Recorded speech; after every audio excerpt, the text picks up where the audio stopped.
going to ground each foot on a Yumiyashi. So, boom, then this foot is grounded, and then this foot can use the energy coming in through the jaw. So what I don't want to do is bring my center of gravity with the back foot. I can't move forward. Shift, then ground, shift, ground, shift, ground.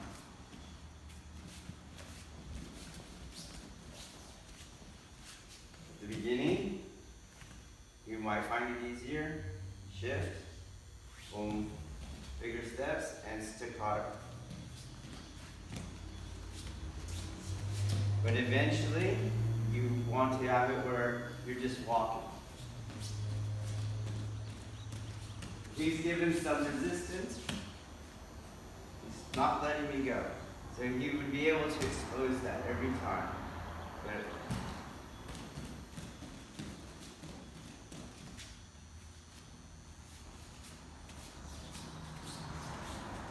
or staccato.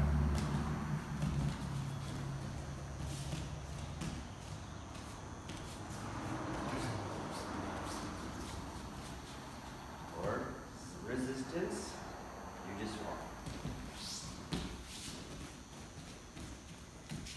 Okay, let's try. Okay,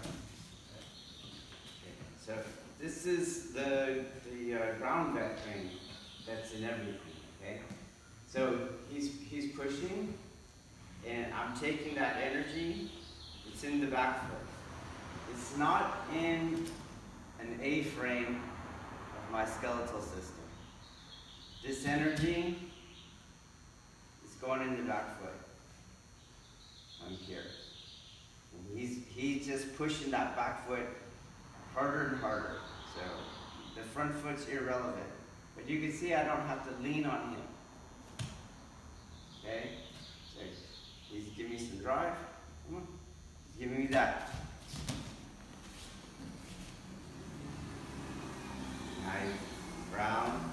The back foot, the mid-foot vector, I'm just there. The front foot's irrelevant. Therefore, I can move it to the front foot now.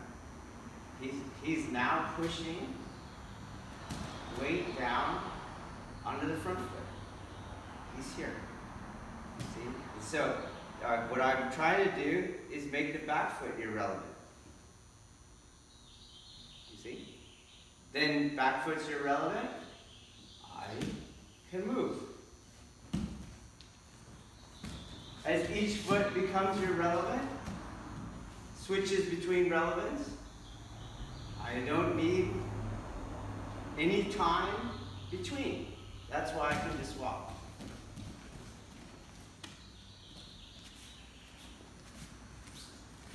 Careful, you don't make your feet relevant. You see? Yeah, I'm starting to make, this is very relevant right here. I'll show you. You see? So I can't move it. It's like a building or Jenga. Take out the pieces that aren't holding it up. Well, this foot is not holding it up. Not any of this foot. And then that foot can move.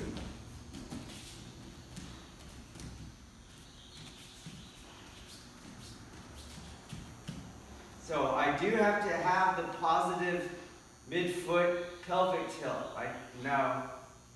Okay? It's going to put me on my heels. Boom. Okay? But I don't want to start doing this. Here, then I just walk. But if you look at my body, I'm in the same tilt that I do the techniques in. Sumyo touch. Ikkyo. Not in that other weird tilt.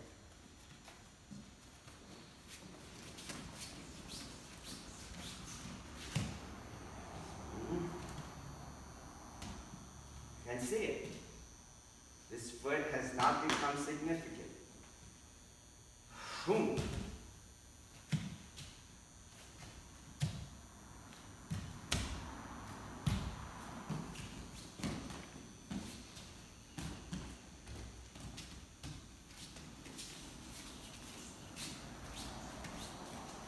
Watch the just lowering for lowering's sake. It won't do anything. You can do it on your toes.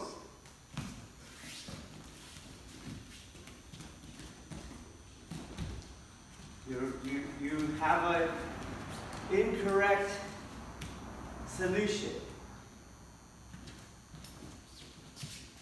Okay? Just grounding whatever's touching.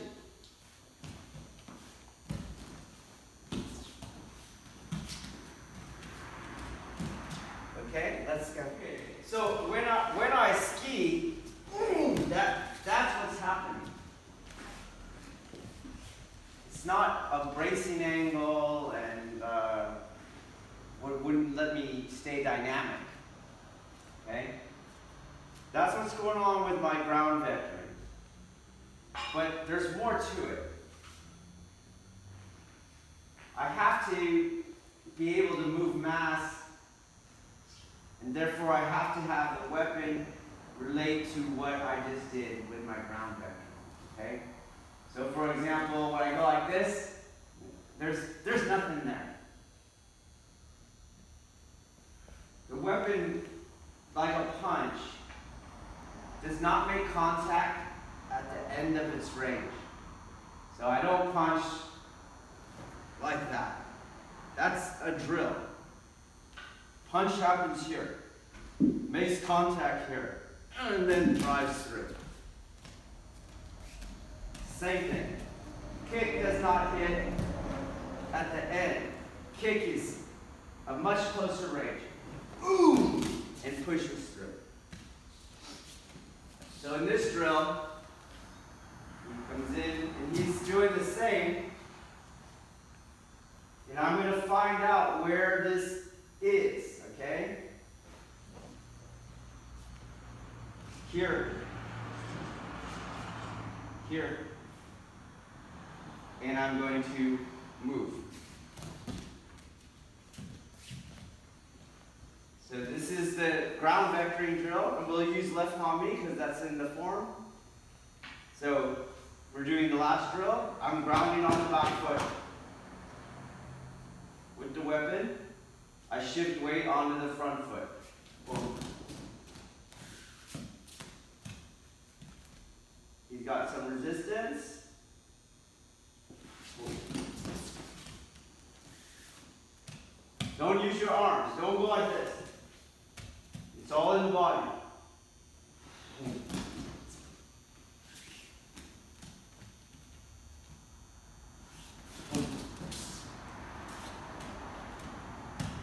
So it looks like the bracing angle, but it's not, because I can keep moving.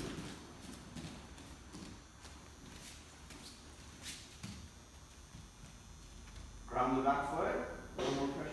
Boom, ground the back foot, let it go down, boom, boom.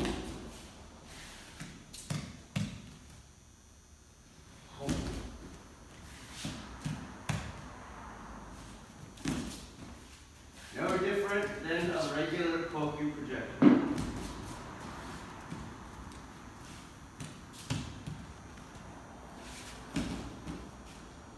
Okay, okay, so his body is diagrammed with yin-yang as well, using vertical planes. So I have the edge to the middle of one half. Okay? This edge line is a yang line. The middle of one half is the yin line. Here's where you have that Jiu-jitsu line. It's neither yin nor yang. And then halfway a yin line, and then the yang line. You don't want your hands to be in the same place as your elbow in terms of those lines, because it doesn't have the yin-yang integration. So you never have your hand with your elbow on your shoulder. The elbow is going to come in right? Or the elbow will stay out and the hand will come in. Got it? In this technique, as I said, this is not the ski. This is this part of the punch. So I don't want to go to here on this drill. The elbow is going to stay at the yang line and the hand is at the yin line. That way it can transition to a yang face. So here, don't make something magic out of your center. Also my center. Okay, here. Locked here, body tight. Boom. Then the back foot, some energy please. Here. I'm not bracing it on me, it's just under me. Then I move.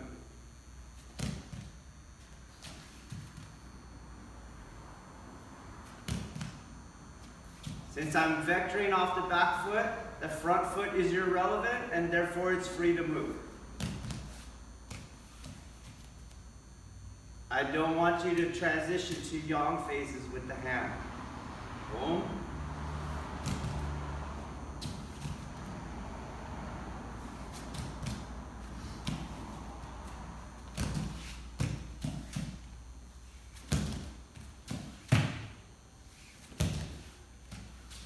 So I can go slow, just work on the dynamics, or percussive. Just gets me closer to the technique. Slow, percussive. Okay, let's go. So just like when I punch, I don't punch with my shoulder. And the way to guarantee I don't do that is I lower the shoulder blade, the scapula. You see the difference? Lower the scapula. Then, boom, it's going to be more connected to my body. So the same thing here. No. Lower the scapula. And it's going to bring this arm close to my body. My lat is closed. Don't open it. Boom, lower, and then the drill.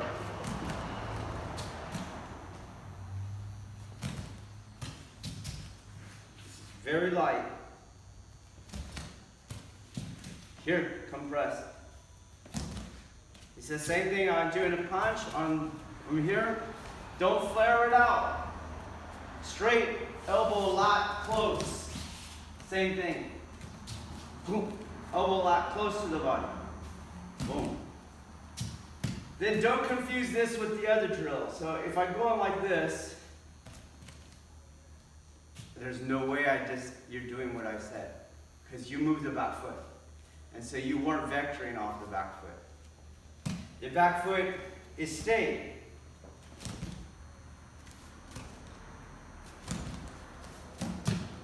This is not that. Just like this is not that. Here, boom.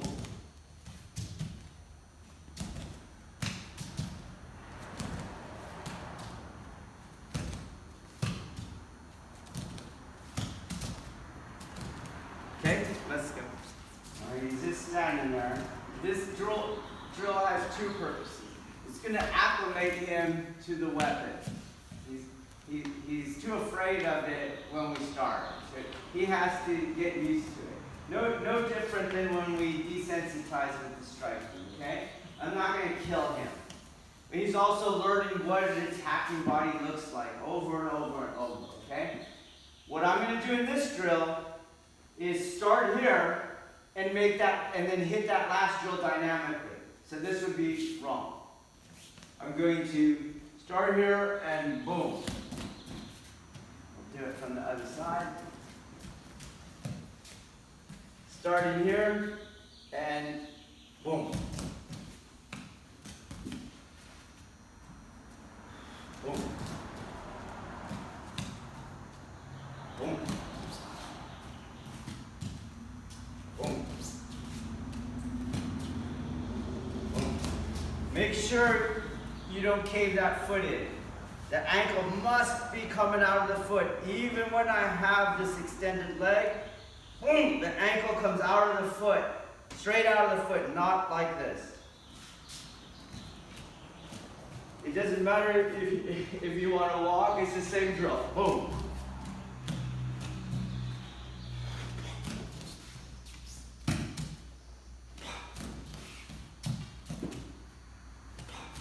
Okay, let's go. So I can use the grid to tell me. If my hand ended up here, then clearly I use my arms to create the effect in him. If my hand goes back like this, then I brought it forward, I use my arms in the technique, okay? So what does that look like? I want him to move, that's what happens. I become so interested in moving him like I saw the teacher move him. Then I throw form out the window. So I go like this. And then you let yourself deviate. So you can look, I'm not ground vectoring, I'm here doing that, winding up, and that's arms.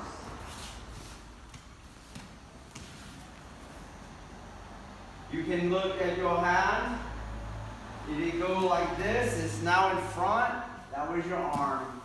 Or you can watch when I hit him, and my hand went back, and then my hand came forward.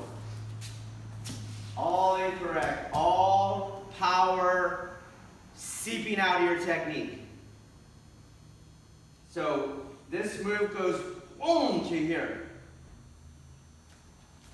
It does not get deflected off of him. Goes through him because of the vectoring of the ground. Boom. Boom. Boom. There's no need to go forward because he's being displaced by the movement forward of the other, now becoming relevant leg. So I don't need to go like this.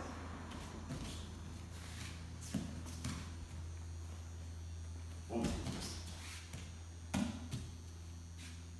Boom. Okay, let's go.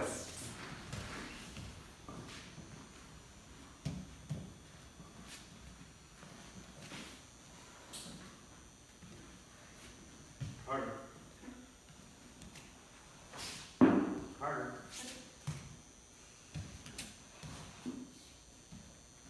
Harder.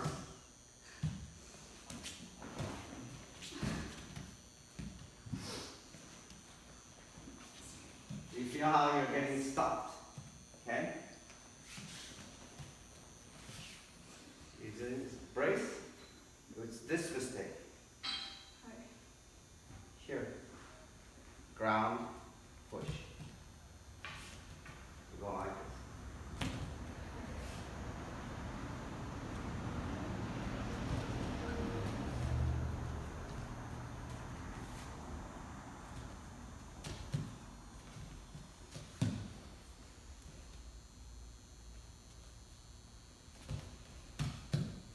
You did this drill.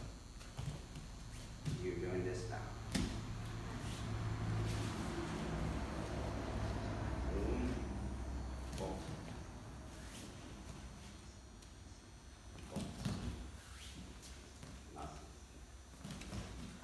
Okay. Now we work on the atosh. So it's doing the same thing if you pay attention. So establish the juji, go around it, boom, and then into him.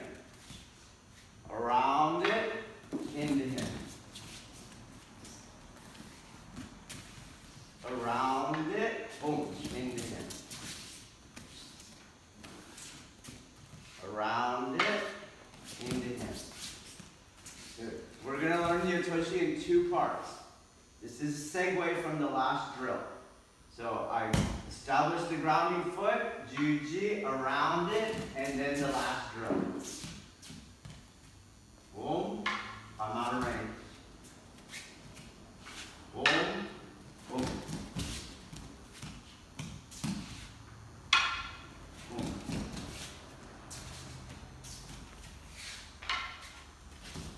Okay, let's go.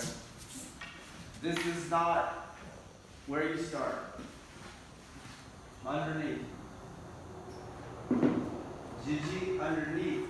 Then reconcile this one. That's how you get to this side. So don't go over here. Move your weapon out of the way. If you see, pay attention, do you see? That was the other drill. The other drill. Boom, boom. Now he has his weapon there. I just got to make sure it's not off to the side. It goes underneath, then around. Boom. Not here. Contact, stick to it, around. Boom, and then the other drill. Boom. Whoops, sorry.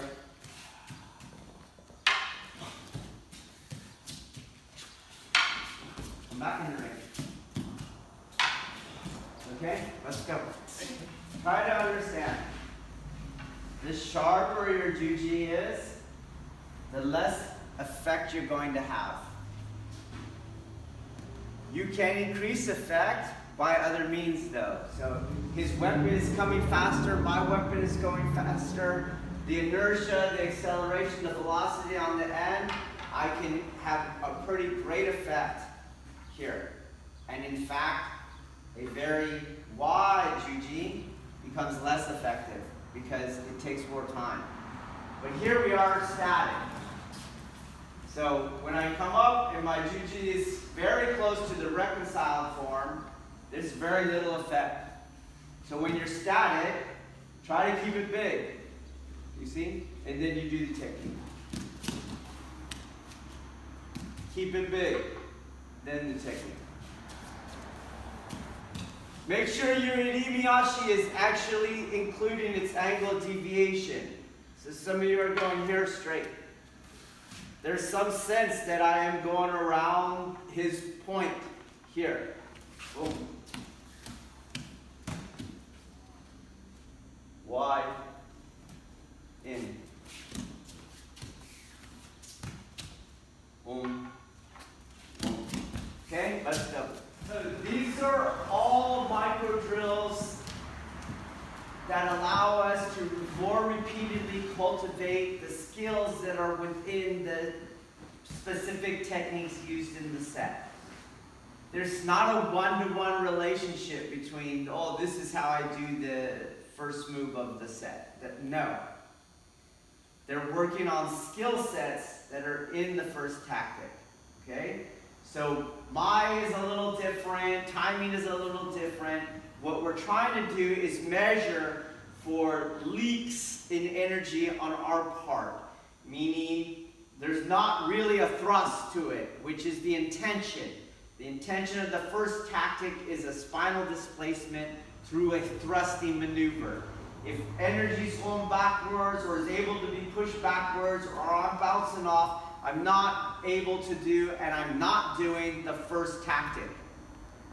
Then he does not have to do his first tactic, which is the yin reconciliation and the Aiki manifestation, because I just bounce off.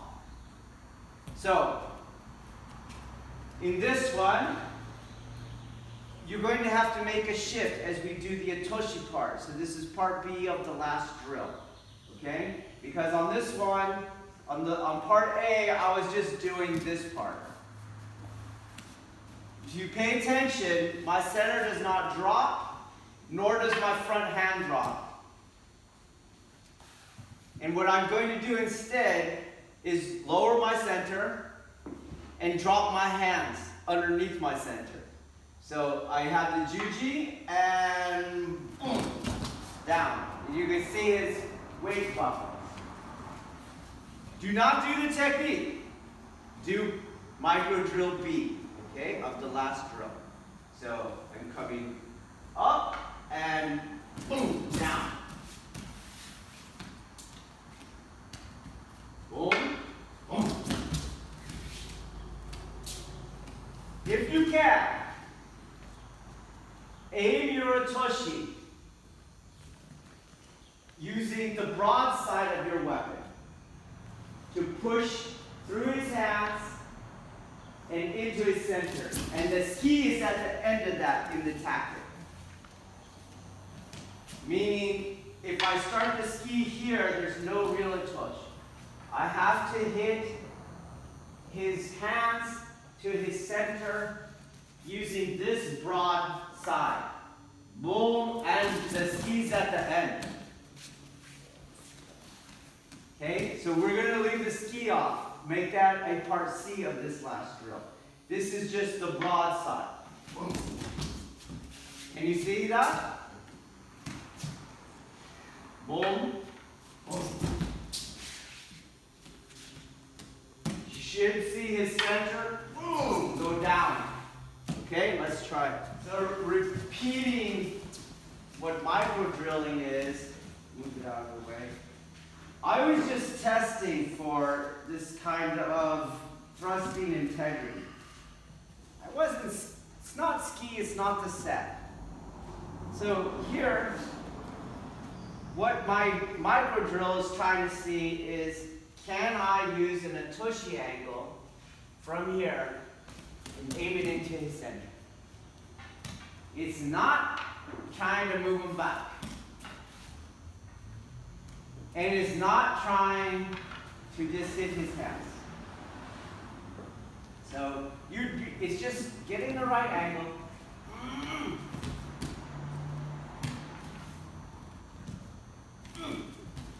Don't move your feet back. Whatever you do, don't move your feet back. You move your feet back. If you need to fall, fall. But you can't move your feet back.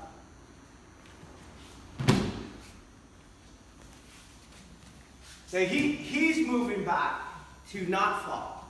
Just fine. But it's not me, don't move back no matter what. That's me moving him back. Can you see that? Yes? Yes. Okay. So, why is it important that I have the check on his center? Obviously, I'm creating a chronological advantage. He's got to uncheck himself. But I'm also setting up the ski. There has to be some resistance to the ski.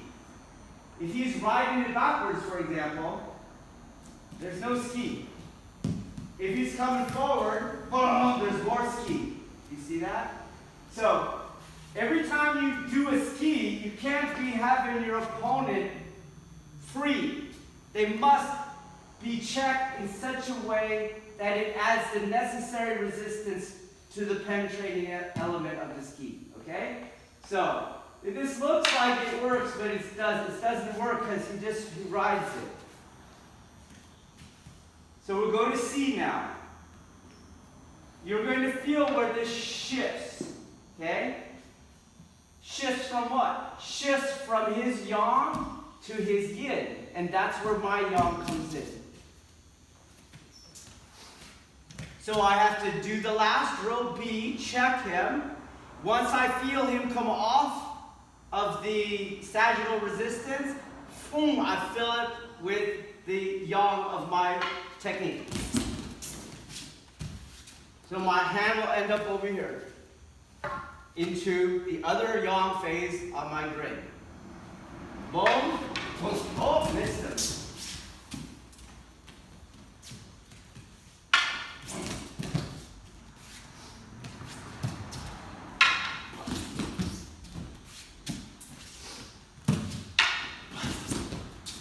Okay, let's go. Details and common mistakes is you're not doing what we're saying. So the technique, contact, go around it, push into his center, then project that. That's the technique. Again, contact, go around it, push into his center, project that.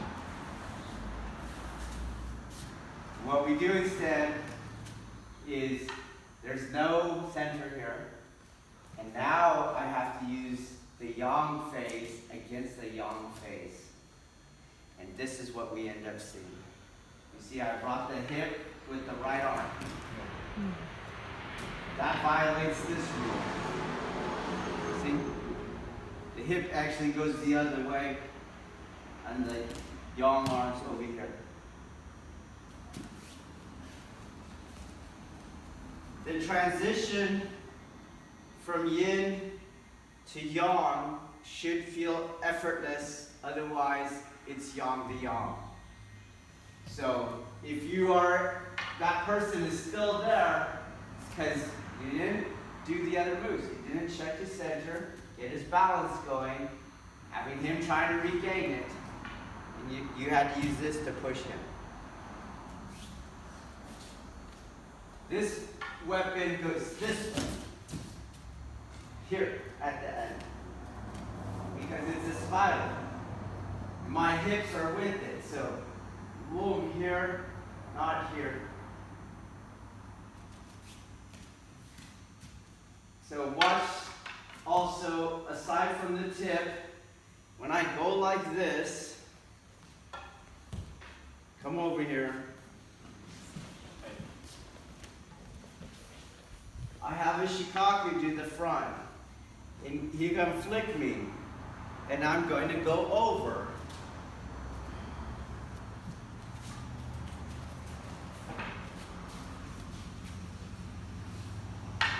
Oh, sorry.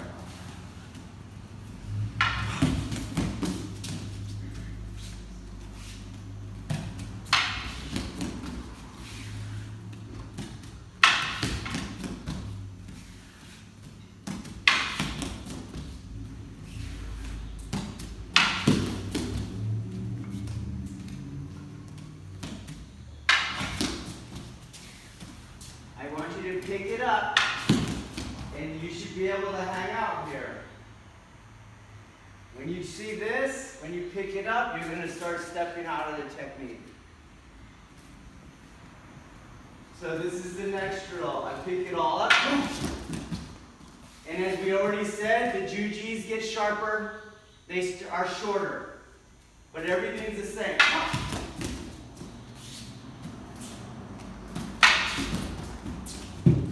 Let's go.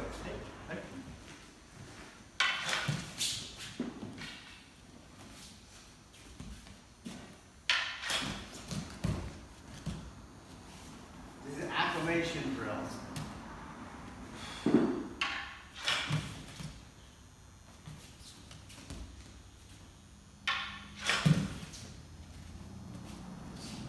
I'm not doing this.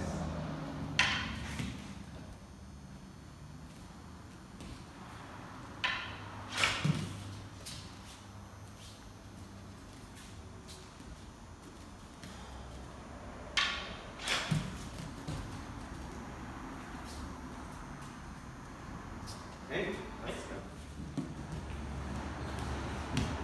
So in my acclimation drill, I need to do my technique. I need to do my technique. Okay?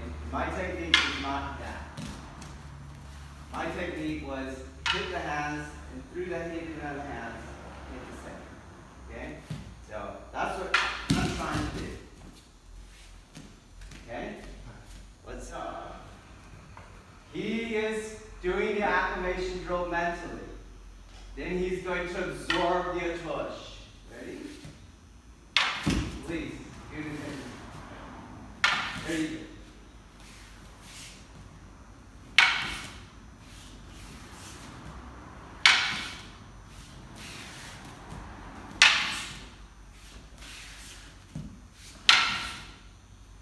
I'm not going like this.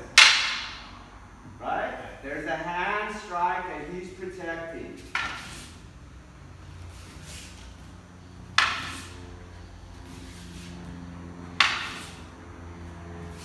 Okay, let's go. Watch what's happening. Slowly. One cross. Go. The other cross, and I make the other cross. Rewind. Watch his movement in relation to the strike. One cross, he goes, other cross, and I don't change the cross. That's how I got hit. Back. One cross, other cross, he's nowhere near my hands. I don't need the suba. If he hits the suba, he checked me enough for the ski. Okay? So he goes.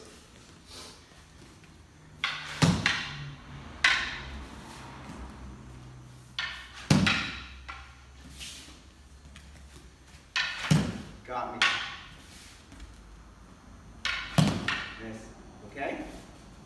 I just want the other cross, okay? But if he goes half-ass, this is just never in threat. He has to come and get my hand every time. Got my leg.